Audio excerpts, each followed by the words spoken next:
In this lesson, I'm going to show you what I call dexterity exercise number 1. This is an exercise that a lot of guitar players will start off with because it's very basic, but it uses all the fingers and it allows us to really concentrate on the technique that we learned in the basic fretting video just a few videos ago. And this is an exercise that I've used for years, and I still use it, especially if I'm watching TV or something like that, and I'm wanting to concentrate on the show, but actually play guitar, do something that's still being constructive. I'm still actually playing guitar, but I don't have to concentrate a lot. So for you in the beginning, especially if you're new to these techniques, you definitely will want to focus on the techniques that we're doing. Later on, it's going to become more rote, and it's just going to become part of you, muscle memory and what have you, and you'll just be able to play it. But in the beginning, remember, we want to concentrate on a few of those different things, right? We want to play on our fingertips. Remember the dots on our fingers? We want to have those. So get out your Sharpie or any sort of pen, put that dot on the tips of your fingers, and because when you're looking down, if that dot is looking up at you and you're playing a note, you know you're doing it wrong because that dot should be invisible. It should be on the string itself. See, if I have it like that, I'm not seeing the dot. If it's like that, then yes, I am seeing the dot. So I know that this is correct. That wouldn't be correct because I'm seeing the dot. Okay, so remember that. We want to be playing on our fingertips, right? We want to be close to the fret. We want to use all of our fingers. So in this case here, this exercise goes 1, 2, 3, 4. So we want to make sure that each finger plays its associated fret. So 1, 2, 3, 4 fingers will play frets 1, 2, 3, 4. Okay. We also want to make sure that our thumb is dropped down behind the back of the neck so that we have that room right in there. If we're like this, if we're grappling the neck, if you've been playing for many years and you're doing that, then that's okay.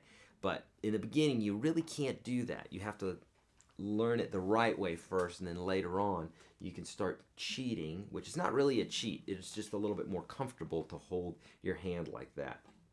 Most pro guitar players you'll see with the thumb over the top of the neck for a lot of what it is that they're playing, except for classical guitar players, because it's a much wider neck and it's very looked down upon. But technique-wise, it's not at all wrong. Not at all. You'll see the best guitar players with their thumb over the top of the neck.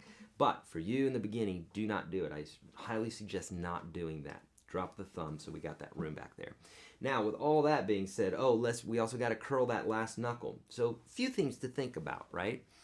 But I promise you that if you think about them now and don't worry about playing a song yet, just worry about the technique. The technique will develop, and then it will be a blast when you're playing because you're not thinking about why isn't that chord sounding bad, or why is that chord sounding bad, why is that note sounding bad. It's not going to be sounding bad because you'll have the technique down, okay? So this exercise is very simple, and it goes 1, 2, 3, 4, okay? And so please use the associated PDF that is related to this video. So when we're doing this, okay, I want you to really take your time. Enjoy the ride. You'll hear me say that a lot. Enjoy the ride. Take your time in this, okay? Every part of this is part of your journey. So if you're playing through it nice and slowly, you're learning, okay? Now, you don't have to play it slower than you can, but don't try to rush it. You going faster is not helping you, okay? I promise you, getting it accurate is what's going to help you. In fact, accuracy always leads to speed. You'll never have speed before accuracy. So you got to get it right first. Okay, so what you're going to do is you can either rest your hand or have it in the air here. I would suggest resting it because you're going to have more leverage and more strength and less volatility, so you're not going to be missing the string if you're planted here, okay? Now, you're just going to worry about one fret, one note at a time. So close to the fret, we got that 1, second finger. Now notice my first finger came up. Now you could keep it there, that's fine, but allow your hand to naturally do what it should do there, you know what I mean? So if your finger's coming way out here, if it naturally does that, just leave it.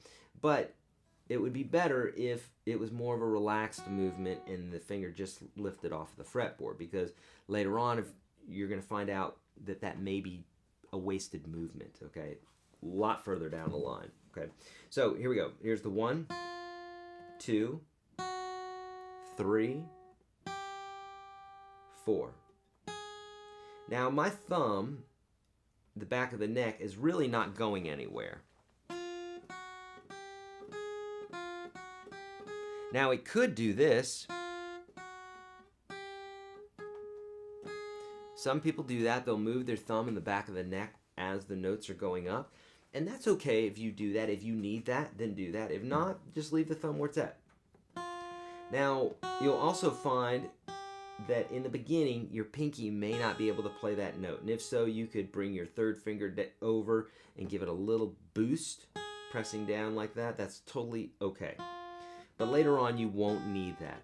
The better your technique is, the less strength you need. So there's this constant balance of strength and technique. The really great guitar players have strong hands, but they don't really use their strength that much. It's more for endurance and more because they've just been playing so much and practiced so much that they have more muscle built up and more endurance. But with that being said, the better your technique is, the less strength you'll need, the less hard, you won't have to press down as hard.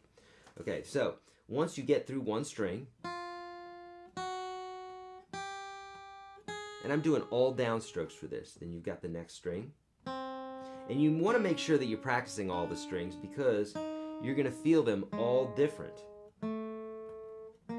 Each one has a different sense to it. Different tone, of course.